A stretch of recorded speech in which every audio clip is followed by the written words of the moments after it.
Friends आज क्षुद्र video एक एभली अद्भुत चमत्कारी वशीकरण तिलक संपर्क में किसी गुरुत्वपूर्ण सूचना प्रदान करुच्ची। जेतेबेले आपण माने गृह बाहर को जाउचंती जेकोसी कार्य आपण जाउथांतु जदि एहार एक सामान्य विधि को पालन करिकरी एही वशीकरण तिलक को आपनकर थर्ड आई पॉइंट आज्ञा चक्र रे केवल लगे देकी जाउचंती आपनकर संस्पर्श रे जे व्यक्ति नारी बा पुरुष आसीबो तत्काल आपनकर वश्यता स्वीकार करिवो आपनकर सर्व कार्य रे सिद्धि घटिबो। एथिसह माता लक्ष्मीकर तीव्र आकर्षण मध्य घटिबो। वाणिज्य व्यवसाय स्थली की जाउथांतु सेटा आपनकर प्रभुत धन लाभ होबो। चाकरी वृत्ति अनुसरण थिले आपको निश्चित भाव में कर्मसंस्थान प्राप्ति हम जेकोसी अर्थनैतिक कार्य आपण जोग दौरान आपण अर्थ कारोबार वृद्धि पाइब।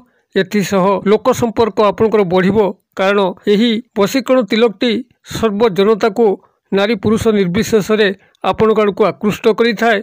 आपणकर भावभंगी आपणकर बुद्धिमत्ता एवं आपणकर कला कौशल व्यवहार चातुरी को सबु लोक भूयसी प्रशंसा करिथांती। एही वशीकरण तिलक जेतेबेले आपण माने आज्ञा चक्र रे एही सामान्य विधि मते केवल लगे दउचंती आपणकर शरीर थिबा 7 कोटी चक्र उज्जीवित हो जाय। सेही चक्र समूहर कार्यकारिता फल आपणकर सर्वविध उन्नति आपणा छाए हबाकू लगे। तेबे एही वशीकरण तिलकर प्रस्तुति किभली करिवे एवं केउ विधि मते लगेबे ए उपरे सामान्य ज्ञान नवा पई भिडियोर शेष पर्यंत जांतु। चैनल को प्रथम बार आस्तिले एभली कंटेंट रुचि रहउतिले चैनल कड़े थिबा लाल कलर सब्सक्राइब बटन क्लिक करी बेल आइकन क्लिक करी एवं ऑल नोटिफिकेशन पर क्लिक करी चैनल को सब्सक्राइब करनियंतु जेभली कि आमे जेतल मध्य आपण मानक सेवारे एही भली तंत्र मंत्र वीडियो अपलोड करिवु ता सर्वप्रथम नोटिफिकेशन आपण पाखरे पहुंचीबो एवं से सब को आपण माने सर्वदूर देखिकरी किछि ज्ञान आहरण करि परिबे। तबे फ्रेंड्स एबे नजर पकेबा ई शक्तिशाली वशीकरण तिलक जाकू केवल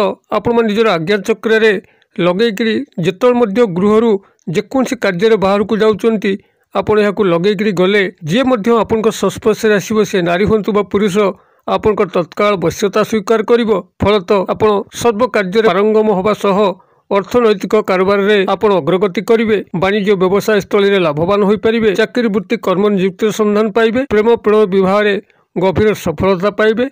एथिसह माता लक्ष्मीकर तीव्र सानिध्य सदा सर्वदा आपण को मिलिया पे लागिबो। तेबे एही शक्तिशाली वशीकरण तिलक को प्रस्तुत करिया पे आपण प्राथमिक भाव में 2 कोटी जिनस को संग्रह करने अच्छी। प्रथम तो हूँ कमल गुटिका जहाँकि पद्म फूलर मंजी अटे। समस्त पूजा सामग्री दुकान पंसारी भाई पुटुली बणिया दुकान में आप अनुसंधान करती यही कमल गुटिका बा पद्म फूलर मंजी को पाइबे। आपण से किसी कमल गुटिका को संग्रह करंतु। यह प्राथमिक सामग्री। द्वितीय सामग्री आपको संग्रह करिया पड़िबो चंदन तेल सैंडलवुड ऑयल जहाँकि जेकोसी परफ्यूम दुकान में पाइबे किंबा पूजा सामग्री दुकान रू पाइबे अथवा सेही पंसारी भाई पुटुली बणिया दुकान में पाइबे। यही भाव में 2 कोटी जिनस को संग्रह कर सारा पर जेकोसी शुक्रवार दिन प्रभात समय आपण स्नान शौच शुद्धपूत होकरी कमल गुटिका को प्रथम चूर्ण कर नियंतु। चूर्ण करने कौन ग्राइंडर व्यवहार करेंगे नहीं। पत्थर शिल बाटिक गुंड करेंगे एवं से चंदन तेल को मिसेकरी जेकोसी गोटे काच डिब्बारे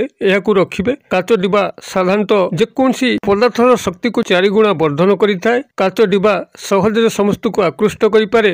तेज वशीकरण तिलकटी को जेकोसी एक काच डिब्बारे बंद कर रखिए एवं जेकोसी शुक्रवार दिन ठारू आपण ओं सुं शुक्राय नमः यही महामंत्र को मन मन उच्चारण करी यही वशीकरण तिलक को आपन जो आज्ञा चक्र अच्छी थर्ड आई पॉइंट जोटी माँ भौणी मैंने बिंदी लगाती मथा उपर आपन सेठ केवल लगेबे। आपनकर कमल गुटिका महालक्ष्मीकर प्रतीक स्वरूप अटे जे कि आपन जीवन में समस्त धन धान्य सुख शांतिर उद्रेक करिथांती एवं चंदन तेल शुक्र ग्रहंकर प्रतीक अटे जे कि आपण मान जीवन में जो भाव में तंत्र समूह वशीकरण शक्ति उद्रेक करिथांती से भाव में धन ऐश्वर्य विलास व्यसन प्रेम प्रणय विवाह रे आपन को रुद्धिमंत करिथांती। तेबे यही 2 बलिष्ठ कारक तत्व माता लक्ष्मी एवं शुक्र ग्रहंकर कृपा यही वशीकरण तिलक माध्यम आपण माने हासिल करि परिबे। जेकोसी शुक्रवार ठारू आपण ए वशीकरण तिलकटी को मथारे लगेकरी ओं सुं शुक्राय नमः यही महामंत्र को जेते समय पारंती सेत समय मानसिक भाव में उच्चारण करी केवल गृह बाहर को जातु।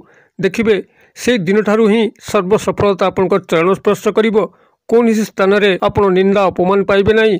समस्ते आपन को भूरी भूरी प्रशंसा करने सह सर्व नारी एवं पुरुष आपनकर पाखापाखि रही आपनकर समस्त जीवन को साफल्य निश्चित भाव में करेंगे। आपण माने यही वशीकरण तिलकटी को जेकोसी शुक्रवार ठारू व्यवहार करी क्रमागत भाव 6 कोटी शुक्रवार पर्यंत लगातार व्यवहार करंतु एवं जदि यही समय मध्य आपण किछि ना किछि जीवन उन्नति लक्ष्य कले तेबे एई वशीकरण तिलकटी से भाव में सदासर्वदा प्रस्तुत करी जीवन सारा यह व्यवहार करुथिबे जद्वारा यार लाभ क्रमागत भाव में आपण मानक जीवन उपरे प्रभाव पकई चलिबो एवं आपण साधारण स्तर अत्यंत असाधारण उन्नत स्तर को उन्नीत हो पारे। वीडियो भल लगुले लाइक करने भूलिबे नहीं, सांगसाथी महल शेयर करने भूलिबे नहीं। वीडियो क्षुद्र परिसर मध्यरु मते एटा जी विदाय दिंतु, पुणी आपण देखा एई भली शिक्षणीय वीडियो से पर्यंत दर्शक बंधु आपण समस्ते मंगलमय कृपारु भले थांतु रहुछि।